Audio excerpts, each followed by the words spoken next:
उससे पहले कि प्रार्थना कैसे की जाए, मैं आपको बता रहा हूं प्रार्थना कहां से की जाए। हालेलुया। मैंने पहले बताया 2 विश्वासी 6 घंटे प्रेयर, एक ऊंचा एक नीचा।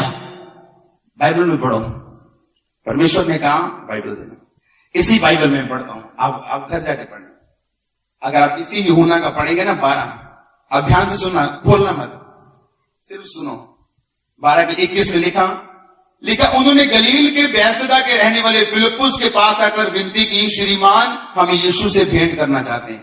फिलिप्पुस ने आकर अंद्रियास से कहा आमीन। क्यों? मैं मान लो बाहर से भेंट करने आया हूं यीशु मसीह से, और मुझे 2 चेले, एक चेला मिला। मैंने कहा फिलिप्पुस मुझे यीशु से मिलना है। फिलिप्पुस अंद्रियास से बात करने गया। क्यों? डायरेक्ट नहीं बात परमेश्वर मिला सकता मेरे को? कुछ चेले आपको डायरेक्ट नहीं मिला सकते। आप समझे नहीं मेरी बात को। उसको अंद्रियास की जरूरत पड़ी, उसने अंद्रियास से बात की। अंद्रियास और ये इकट्ठे मुझे यीशु मसीह के पास ले गए। यीशु मसीह के पास 3 चेले रहते थे, पतरस, याकूब और यूहन्ना। ये सबसे करीब थे। मुर्दा जिलाना है, बाकी 9 बाहर, ये 3 साथ। परमेश्वर पहाड़ पे अपने रूप को चेंज कर रहे हैं, बाकी 9 नीचे, ये 3 साथ। ऐसा क्यों? परमेश्वर पक्षपात नहीं करता, पर आप किस नॉलेज के प्लेटफॉर्म से परमेश्वर के सामने जा रहे हैं। पहले मैं आपको सीधा ये बात नहीं बताना चाहता हूं कि प्रार्थना कैसे की जाए, मैं आपको ये बताना चाहता हूं आपकी किस जिंदगी की प्लेटफॉर्म से वो प्रेयर की जाए। इसलिए मैंने आपको पहले बताया कि आपकी लाइफ में किसी पास्टर की बुराई नहीं होनी चाहिए, चाहे आप जिस मर्जी छोटी से छोटी चर्च से निकले, उस पास्टर की भी नहीं। हालेलुया।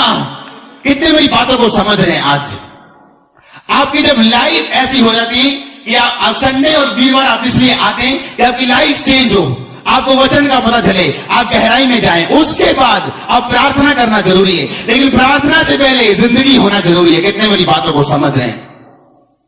आप जब आप इस बात को समझ गए कि हां मेरी लाइफ में इतनी प्रेयर होनी चाहिए, और जब आप गैर भाषा में प्रेयर करते हैं, फिर आत्मा आपको झिलाता है, फिर आप अपनी भाषा में प्रेयर करते हैं, फिर आप खत्म हो जाती प्रेयर, फिर आप गैर भाषा में जाते हैं, फिर वर्शिप में जाते हैं, फिर आत्मा आपको बताता है, वो प्रेयर सबसे कामयाब प्रेयर होगी आपकी जिंदगी में, ना कि वो जो आप रट्टे लगा के प्रेयर मारते हैं परमेश्वर के सामने, राशन लिस्ट की तरह परमेश्वर के सामने प्रेयर लेके जाते हैं। वो प्रेयर इतनी रिजल्ट लेके आएगी जितनी ये प्रार्थना रिजल्ट लेके आएगी।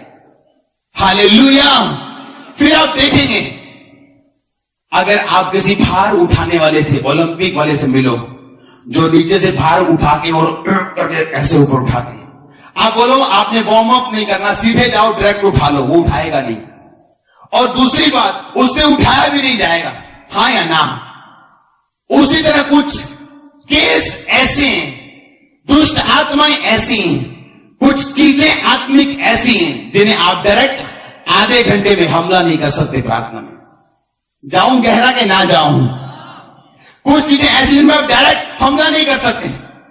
नानी की लाइफ में मैरिटल प्रॉब्लम, मैरिज की प्रॉब्लम, पति के साथ बनी नहीं, मम्मी नहीं बनी, अब लड़की की बारी, उसकी लाइफ में वही चल रहा है। ये क्या है? ये श्राप है, ये कर्स है। आप इसे आधे घंटे की प्रार्थना में सॉर्ट आउट नहीं कर सकते। दादा फेल, पापा फेल, अब वही लड़का फेल। कारण क्या है? आत्मिक कुछ ऐसे कारण जिसे आप 2 घंटे की प्रार्थना में या 3-4 लाख की कमेटियां उठाकर और काम में डाल के सॉर्ट आउट नहीं कर सकते। कितने मेरी बातों को समझ रहे हैं? उसके लिए आपको प्रेयर में जाना पड़ेगा। और वो प्रेयर जो मैं आपको बता रहा हूं, जब तक आप शैतान पे गुस्सा नहीं करोगे, वो बैठा रहेगा कुंडलियां मार के। मैं आपको बता रहा हूं, वो बैठा रहेगा। आप कंफर्टेबल हो, वो भी कंफर्टेबल है। कितने आज इन बातों को समझ रहे हैं?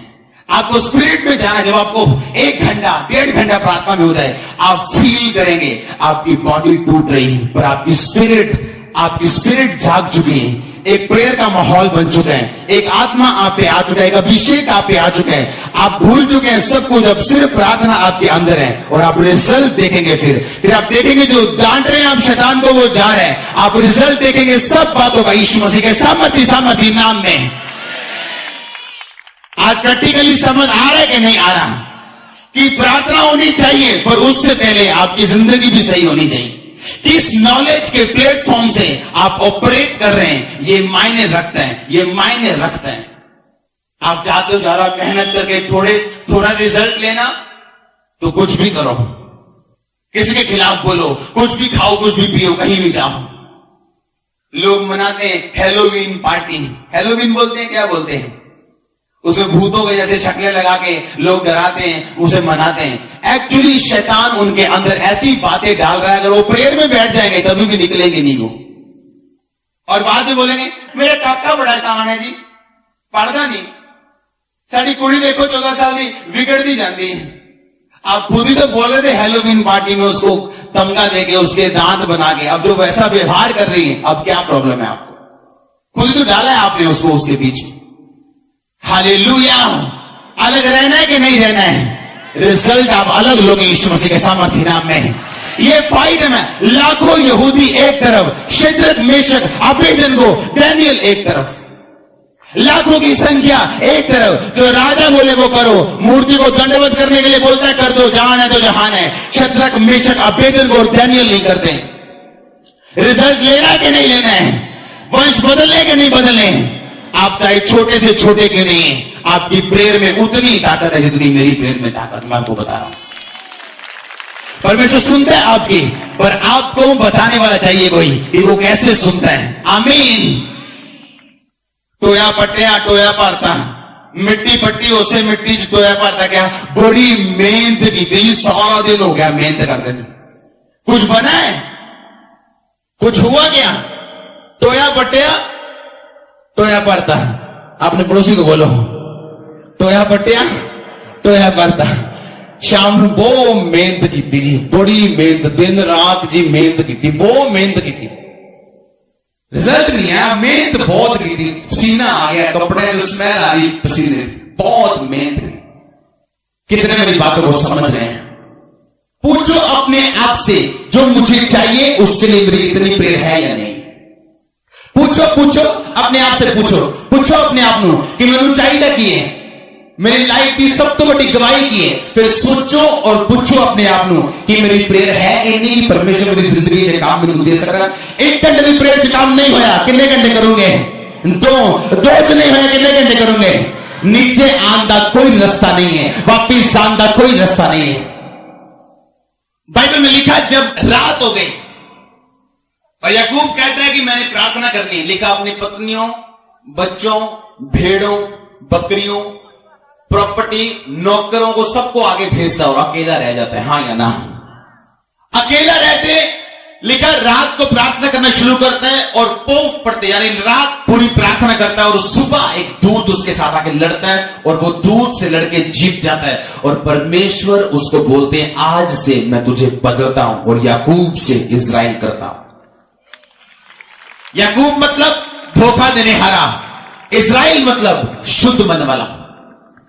वो आपको एक बदमाश से जो यहां बैठे हैं एक संत बनाने की ताकत रखता है। मैं आपको बता रहा हूं, एक वैश्य यहां बैठी है, वो उसको एक संतनी, एक मरियम बनाने की ताकत रखता है अगर वो प्रेयर करने को अपना हथियार बना ले। आज यीशु मसीह के सामर्थ्य नाम में मैं आपको बता रहा हूं, जब मैं छोटा था, यानी मसीह में छोटा, मैंने जब लोगों से मिलना, मुझे कहीं रहने की जरूरत पड़नी या घर आना, मेरी एक शर्त होती थी कि मुझे एक अलग रूम चाहिए प्रार्थना करने के लिए। मैं लोगों के साथ प्रार्थना नहीं कर सकता हूं हर वक्त, अपनी पत्नी के साथ या अपने बच्चे के साथ या अपनी मम्मी के साथ या अपने पापा के साथ या अपने भाइयों, अपने चेलों, अपने परमेश्वर के चेलों, किसी के साथ मैं प्रेयर नहीं कर सकता हूं रोज हर वक्त। एक टाइम ऐसा मुझे चाहिए जब मैं और परमेश्वर अकेले। और जब मैंने क्या नोटिस किया, अभी भी नोटिस करता हूं मैं टीम में, लोगों में, कि कोई आके बोलता नहीं है कि मुझे ये रूम दे दो 3 घंटे के लिए, क्योंकि मैं परमेश्वर से कुछ बात करना चाहता हूं। आज लोग जब प्रेयर करने बैठते हैं, उनके बच्चे साथ में सोए हैं, की करिए जी, कर ले जी, न्याणे छोटे। आप अपनी मम्मी को बुला सकते हो त्योहारों के दिनों में नाचने के लिए, घूमने के लिए, पर क्या अपनी छोटी बहन को बुला नहीं सकते कि 2 दिन तूने यहां रहना है और 2 रात मैं प्रेयर करूंगी परमेश्वर के सामने? प्रॉब्लम कहां पे? हम एफर्टलेस हो चुके हैं। हालेलुया। आज तक मेरा रूल है मसीह में आने के बाद, मुझे